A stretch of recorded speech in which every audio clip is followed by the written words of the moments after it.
여러분 안녕하세요. 통합사회시 변준환 선생님입니다. 자, 선생님이 작년에는 1학년 친구들 대상으로 원격 수업을 자주 진행을 했어서 영상을 많이 만들었는데 올해는 우리가 자꾸 대면으로 볼 것 같으니까 원격으로 만날 일은 거의 없을 것 같아요. 여러분 선생님 얼굴 처음 보죠? 그죠? 선생님 이렇게 생긴 사람입니다. 쌤도 나중에 여러분들 마스크 벗으면 못 알아볼 것 같아. 네. 그러니까 지나다니면서 제발 인사하고 얼굴 이름 좀 말해주세요. 이름 좀. 선생님이 원격 수업을 찍게 된 이유는 좀 여러분들한테 이렇게 혹시 놓친 친구들이 있을까봐 정리해줄 부분이 필요해서 정리해줄 파트가 있어서 이렇게 영상을 찍게 됐고요. 자, 우리 지난주에 처음으로 교과서 기반의 수업을 나가기 시작했어요. 선생님이 학습지 나눠줬고요. 새로운 단원인 인권보장과 헌법 단원을 나갔습니다. 그죠? 그래서 인권의 의미 공부했었고 특징 4가지로 정리했었어요. 그리고 이 인권이 도대체 언제부터 보장되기 시작된 것인가, 그리고 지금까지 어떤 식으로 확장되어 왔는가, 역사에 대해 배울 거라고 얘기를 했고, 그 중에 우리는 첫 번째, 그 인권 보장이 최초로 시작된 시민혁명에 대해서 공부를 했었습니다. 시민혁명의 의미와 배경을 공부했었고, 그 다음에 이 시민혁명의 유형, 영국 명예혁명, 그다음 미국 독립혁명, 프랑스 혁명을 공부했죠. 그리고 각각의 혁명에서 나왔던 문서들을 기반으로 이 문서에서 중시하고 있는 인권의 내용들을 함께 살펴봤었어요. 그래서 우리가 이 문건 안에 담겨있는 인권의 내용을 공부하며 이 혁명들이 인권 보장의 역사와 관련돼 있다는 걸 연결지었죠. 그죠? 자, 그 중에서 우리가 이 문서의 내용을 분석하는 시간이 있었었는데 선생님이 좀 쉬는 시간을 침범하면서까지 진행을 했었던 그 문서들, 이게 교과서에 없는 내용이기도 하고요. 좀 내용이 어렵기도 하고요. 그 다음에 여러분들이 그때 집중력이 많이 흐트러졌을 때기도 해서 선생님 영상으로 짧게 다시 한번 분석해서 올려줄 테니까 혹시 복습할 친구들은 복습을 하시고요. 그다음 못 들은 친구들은 수업 들으면서 보충해 나가시면 될 것 같습니다. 바로 볼게요. 자, 먼저 영국의 명예혁명에서 나타났던 문서의 이름을 우리 권리장전이라고 했었죠. 자, 권리장전은 총 13개 조항으로 이루어져 있는데 우리는 수업 시간에 3개 조항 정도 같이 봤었습니다. 자, 먼저 1조랑 6조부터 함께 볼게요. 자, 1조. 국왕은 누구의 동의 없이, 누구의 의회의 동의 없이 법의 효력을 정지하거나 법의 집행을 정지할 수 있는 권력이 있다는 주장은 위법이다라고 나와 있어요. 자, 위법이라는 말은 법에 어긋난다라는 뜻이야. 자, 그러면 이 앞에 있는 문장이 어긋났다, 잘못됐다라는 거야. 그쵸? 그러면 국왕은 법의 효력을 마음대로 정지하거나 법의 집행을 마음대로 정지할 수 있다는 거예요? 없다는 거예요? 자, 의회의 동의 없이 마음대로 법의 효력을 정지할 수 있다는 거야, 없다는 거야? 없다는 거예요. 의회 동의 없이 정지하는 주장은 위법이니까 결국 동의 없이 정지할 수 없다는 뜻이야. 자, 그러면 바꿔 말해서 국왕이 법의 효력을 정지하거나 법의 집행을 정지시키려면, 법의 효력을 정지시키거나 법의 집행을 정지시키려면 반드시 누구의 동의를 얻어야 된다? 그렇죠. 의회의 동의를 얻어야 된다. 6조 마찬가지야. 의회의 동의 없이 평상시에 왕국 안에서 상비군을 징집 유지하는 것은 위법이다. 자, 국왕이 자신의 왕국 안에서 군대를 징집하고 모집하는 것은 위법이래. 잘못됐대. 마음대로 그렇게 하면 잘못됐대. 만약에 이렇게 상비군을 징집하고 유지하려면 뭐가 필요하대? 그치. 의회의 동의가 필요하대. 의회의 동의가 반드시 필요하대. 자, 우리가 이 2가지 조항을 통해서 확인할 수 있는 내용은 뭐냐면요. 일단 왕이 있기 때문에 얘를 우리 군주제라고 하죠. 근데 이 군주가 마음대로 통치하는 게 아니라 국가가 만든 법에 따라 통치하는 거 입헌 군주제라고 얘기했고요. 자, 이 입헌 군주제의 왕은요, 결국 이 의회의 동의를 받아야 되는 사항이 많아. 즉 왕 자체를 의회가 만들어줬기 때문에 의회가 상당히 강력한 권한을 갖습니다. 네, 선생님이 여기 프린트에 이렇게 적어놨었죠. 어떤 입헌군주제? 그쵸. 의회 중심의 입헌군주제. 자, 이 의회 중심의 입헌군주제를 보여주는 문장이 바로 이 두 조항이다. 이렇게 여러분들이 이해하시면 되겠습니다. 됐나요? 자, 두 번째 5조 보도록 하겠습니다. 국왕의 청원을 하는 것은 국민의 권리이다. 자, 청원이라는 말 선생님이 설명을 했었어. 국가에게 부탁을 하는 거야. 이거 해달라고 요청을 하는 거야. 자, 그 전까지는요. 감히 왕한테 이거 해달라고 국민이 요구할 수 없었어요. 근데 이 명예혁명 이후에 국민들이 국왕한테 이거 해달라 저거 해달라 요청을 할 수 있게 돼요.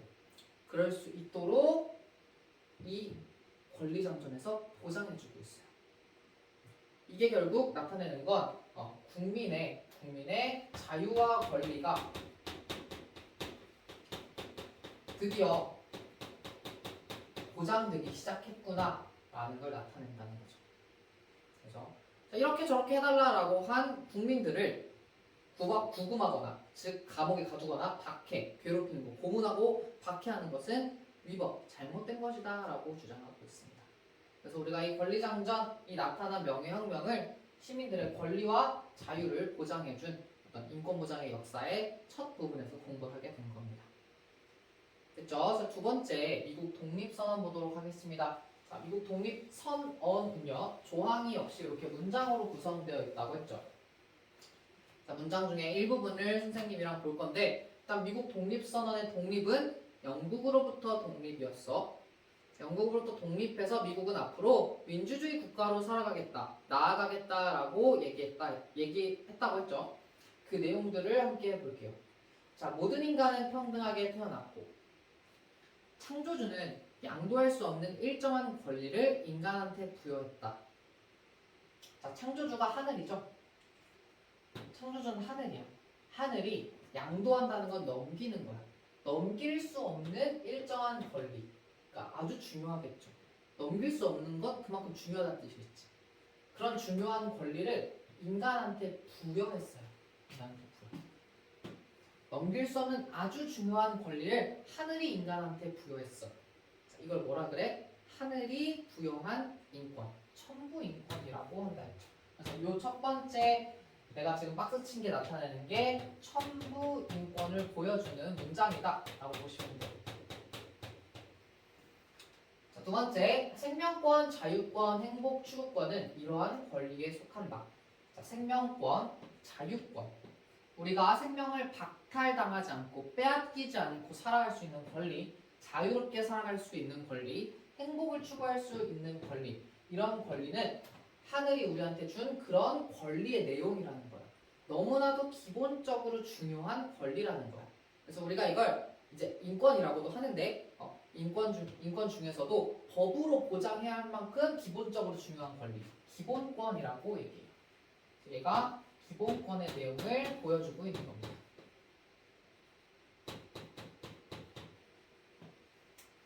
자, 이 권리를 보장하기 위해 인간은 정부를 조직하였습니다. 정부라는 게 그냥 뿅 하고 나타나는 게 아니라 이러한 중요한 기본권을 보장하기 위해서 인간이 스스로 계약을 통해 정부를 만들었다는 거야.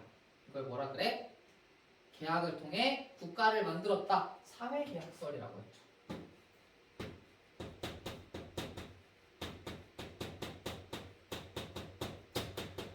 자, 시민혁명의 배경 중에 하나인 사회계약설.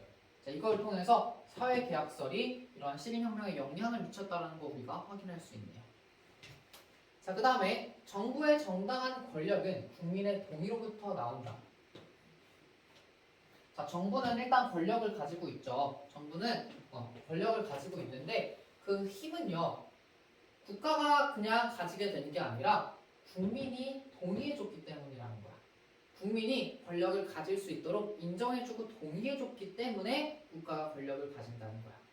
즉, 그 권력을 가질 수 있도록 허락해준 주인이 국민이라는 거죠. 이 말은 다시 말해서 국가를 운영하는 데 있어서 결국 주인이 되는 사람은 국민이라는 거야. 이걸 뭐라 그래? 자, 국민이 국가의 주인인 권력을 갖는다. 그걸 국민 주권이라고 해요. 국민이 국가의 주인으로서의 권리를 갖는다. 국민 주권의 원리를 보여줍니다.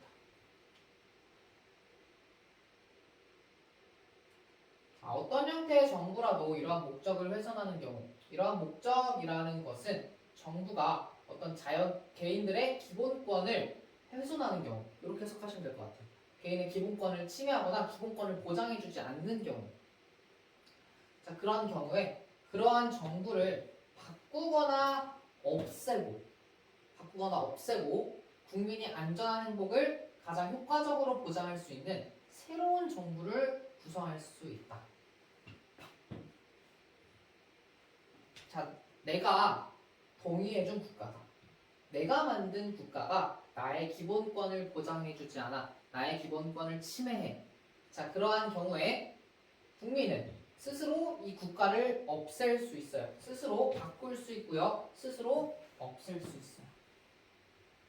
자, 이건 내가 이 국가에 대해서 대항하고 저항할 수 있다는 뜻이야. 그래서 우리 얘를 저항권이라고 얘기해요.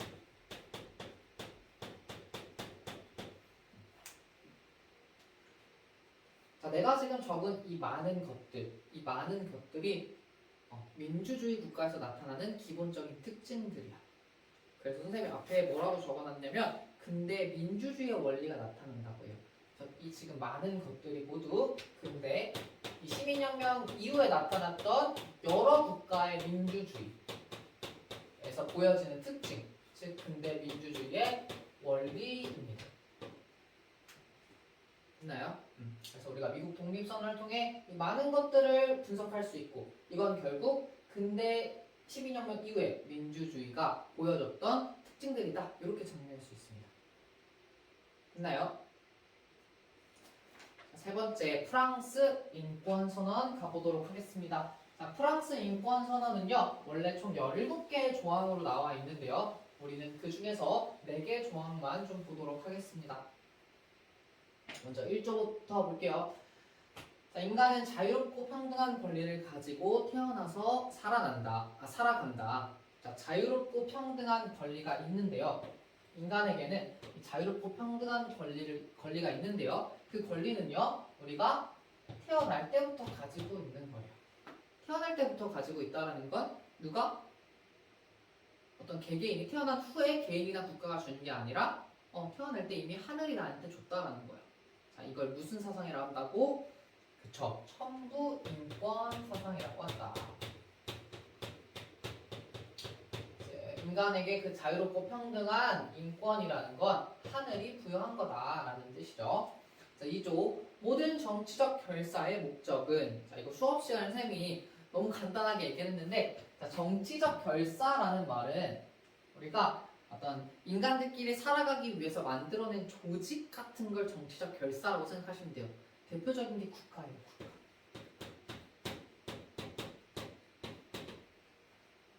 자, 국가를 포함한 이 모든 정치적 결사, 어떤 집단의 목적은요, 인간이 가진 소멸할 수 없는, 사라질 수 없는, 자, 인간이 가진 것 중에 사라질 수가 없대. 그만큼 너무나도 중요하고 기본적이라는 거지. 자, 그 자연권을 보전하는 데 있다는 거야. 즉, 예로 생각하자면 국가의 목적은 개인에게 너무나도 중요한 자연권을 보전해 주는 거야. 자연권을 보장해주고 자연권을 가질 수 있도록 도와준다는 거야. 우리가 그래서 자연권을 뭐의 특징으로 공부했었니? 인권의 특징으로 공부했었죠. 그죠?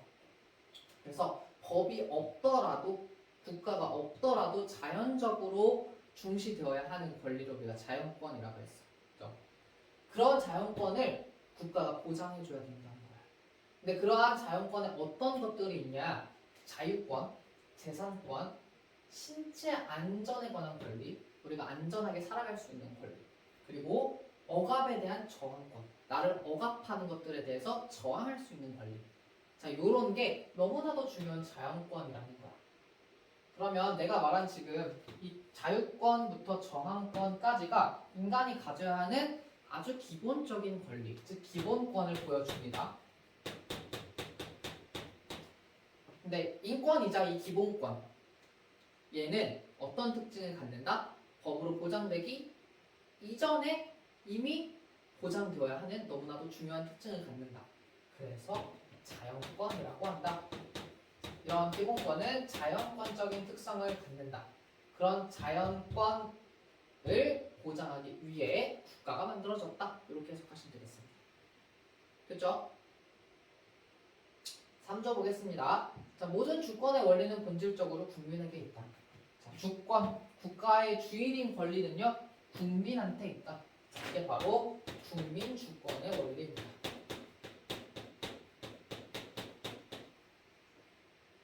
자, 그 다음 내가 프랑스 혁명의 아주 가장 중요한 특징 중에 하나가 다른 혁명에서 잘 보이지 않는 소유권을 강조하고 있다라고 얘기했어요. 소유권, 내가 열심히 일해서 번 돈, 내가 열심히 노력해서 얻게 된 것들은 자신의 것으로 인정받아야 한다라는 소유권. 자, 이 소유권이 신성, 너무나도 어떤 신성하고요, 불가침. 그래서 침해할 수 없는 권리다라고 이야기를 해요. 그래서 법에서 규정한 공공의 필요성에 의해 명백히 요구되는 때 이외에는 이거 예외 제외하고 누구도 소유권을 박탈할 수 없다. 국가라도 감히 국가라도 소유권을 마음대로 박탈, 뺏어갈 수는 없다. 라는 게 이 프랑스 혁명에서 강조되고 있는 소유권의 내용이라고 보시면 되겠습니다. 자, 됐나요? 자, 우리 이렇게 해서 세 가지 문서의 내용을 분석해보는 시간을 가졌습니다. 자, 수업 시간 때 혹시 뭐 놓친 사람들은 이 영상을 통해서 한번 복습해 보시길 바랄게요. 질문 있는 친구들은 수업 시간에 질문하시면 되겠고요. 우리는 또 수업 시간에 재미있는 내용으로 만나보도록 합시다. 자, 그럼 다음 시간에 혹시 또 이렇게 영상으로 찍어야 할 내용이 있으면 영상으로 보도록 할게요. 자, 그럼 우리 또 수업 때 보도록 하겠습니다. 안녕.